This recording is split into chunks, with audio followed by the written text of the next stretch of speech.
Santos, the National Chairperson ng Anak Bayan, National, hindi po international, pero international din po ang aming membership. Secretary General din po ng Kabataan Party List. Una po sa lahat, binabati natin ang mga scholar ng bayan na tumindig ngayong araw na ito at nagsasadya pang titindig sa mga susunod na linggo. Dahil simula po ng araw na ito, mukha pong UP ang nag-signal fire para sa mga strikes ng state university sa susunod na linggo. Dahil nagpahayag na rin po ang mga state universities and colleges sa buong bansa.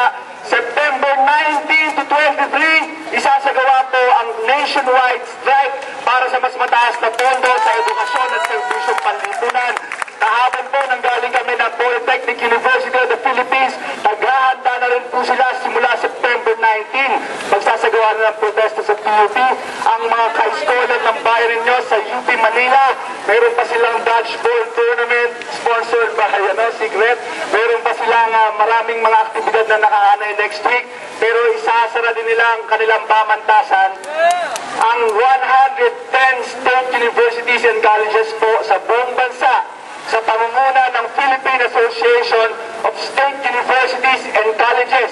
Ang mga presidente po ito at mga administrador ng mga state universities, sasama po at kasama po ninyo sa paglaban sa susunod na linggo. Strike po sa buong bayan. Yayanigin natin ang bayang ito at yayanigin natin yung mga ayaw magbigay ng sapat ng pondo para sa edukasyon at serbisyong panlipunan. Sa araw po ito at sa susunod na linggo, hindi lang titindig ang UP at ang state universities para sa inyong mga sarili at para sa sariling pondo. Dahil hindi lang naman po UP ang kinaltasan. Kinaltasan po ang mahigit 50 state universities ng mahigit 569 million sa kanilang pondo para sa susunod na taon matapos ang pagkaltas ng 1 billion last time. Sa Department of Education, napakaliit din po ng pondo. 6.68 pesos 68 centavos ang gagastusin lamang ng gobyerno sa kada isang batang Pilipino para sa basic education. Hindi pa po makakabilihan ng chok at hindi po makakabilihan ng sapat na pasilidad para sa edukasyon. Mas mahal pa ang pambala ng M16 na 28 pesos kaysa sa isang pinang-aaral sa mga bata. Mas mahalaga na po ang baril kaysa sa libro sa ilalim ng kasalukuyang gobyerno. Ang health services po natin, piso lamang kada Pilipino ang pondo sa kada isang araw. Di wala pong pambili ng bulak para sa mga kapwa Pilipino na ngayon na naghihirap na. Ang plano po ay privatization ng hospitals. Wala na daw pondo para sa pagmimintana ng ating mga hospital. Walang pera para sa serbisyong panlipunan. Pero masasaan po ang pera? Nagdagdag po ng pondo sa military. From 104 up to 113, as much as 113 billion ang pera ng military. Nagdagdag po ng pera sa pork barrel last year. 10 billion po ang perang dinagdag sa pork barrel. Nagdagdag po ng pera para sa negosyo, public-private partnership. Mas malaki pa po yung counterpart funds for public-private partnership, 22 billion ang premyo sa mananalo sa mga bidding ng public-private partnership kaysa sa pondo ng pinagsamang state universities and colleges sa buong bansa. Ang CCT, yung Conditional Cash Transfer Funds, 39 billion. Ang intelligence funds, quote and quote, na hindi ina-account at hindi po transparent ng mga pondo yan. Office of the President pa lang, from 300 million last year, dadagdagan po doble ang intelligence funds to 600 million pesos. Meron pong pera ang gobyerno ito. Meron pong pera na pwedeng ilaan para sa UP, sa edukasyon at sa mamamayan. Pero ipinibigay po sa military, ipinibigay sa korupsyon. Walang pera sa edukasyon, meron sa korupsyon. Walang pera sa edukasyon, 730 billion pagbayad ng utang panlabas na hindi naman pinapakinabangan ng mga Pilipino. Meron pong pera, pero sa tuwid na daan, ang pera hindi po mapupunta sa mamamayan. Pupunta po ito sa iilan, sa korupsyon at sa mga bagay na hindi naman talaga mahalaga para sa bayan. Meron po tayong malungkot na balita sa kabila po ng ating mga pagkilos na nagiging matagumpay naman at lumalawak.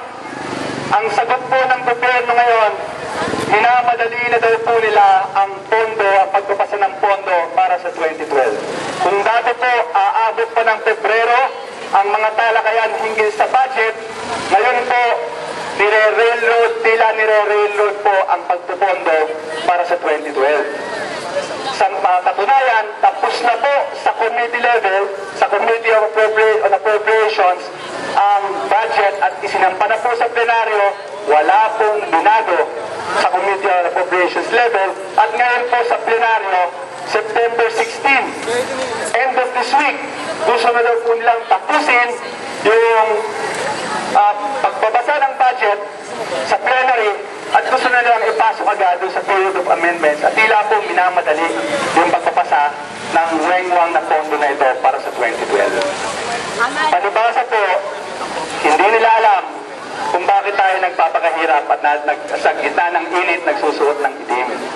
Hindi po nila naiintindihan na sa bawat kaltas nila ng pondo sa UP at sa edukasyon, meron pong mga nanay na luluha dahil hindi makakapag-enroll ang kanilang mga anak.